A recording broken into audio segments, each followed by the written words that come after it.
very morning, my children. Have you ever considered what you would do with immortality? How long it would take for you to become bored with life? Well, perhaps you should be asking, Bloody Mary. Ciro Rosario di Maria, or Maria for short, is a teenage priest who must contend with vampires every night when he goes on walks. All strangely seem intent on his murder. Though fortunately, up until now, he's done a fine job repelling them with a cross he carries. And yet lately, they have decided that they are not afraid of him. Mostly because they have discovered that he does not possess the power of exorcism. However, one night during an attack, a red-headed vampire boy shows up and protects him after getting to drink a little of his blood. Later, the vampire, named Mary, exclaims that he wants one thing: for Maria to kill him. Yes, it seems Mary has himself a little problem with dying.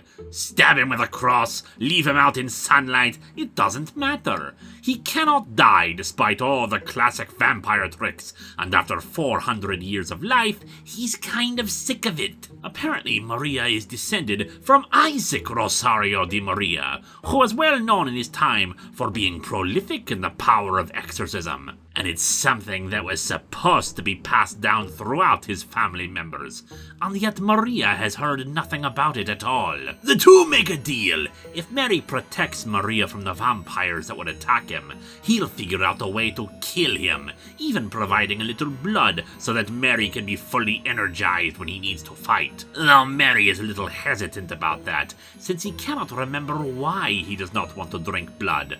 Only that he hears the name Bloody Mary in his head, and that it is tied into why he wants to die. The two go to Maria's school library, owned and operated by the rich and powerful Sakuraba family, hoping to find some ancient knowledge on its condition or on the power of exorcism. But some of the books they attempt to consult have been burnt or had pages torn out.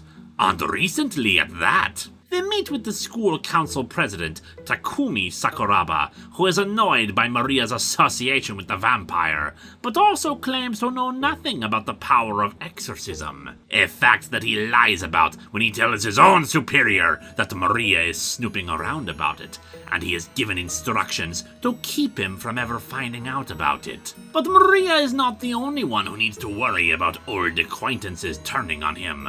For later, Mary ends up attacked by a female vampire who knows him well as Bloody Mary, but is shocked to discover that Mary does not recognize her. She goes to Maria, hoping to help and clarify a few points, as well as informing Maria that his church has a special protection spell upon it that wards off vampires.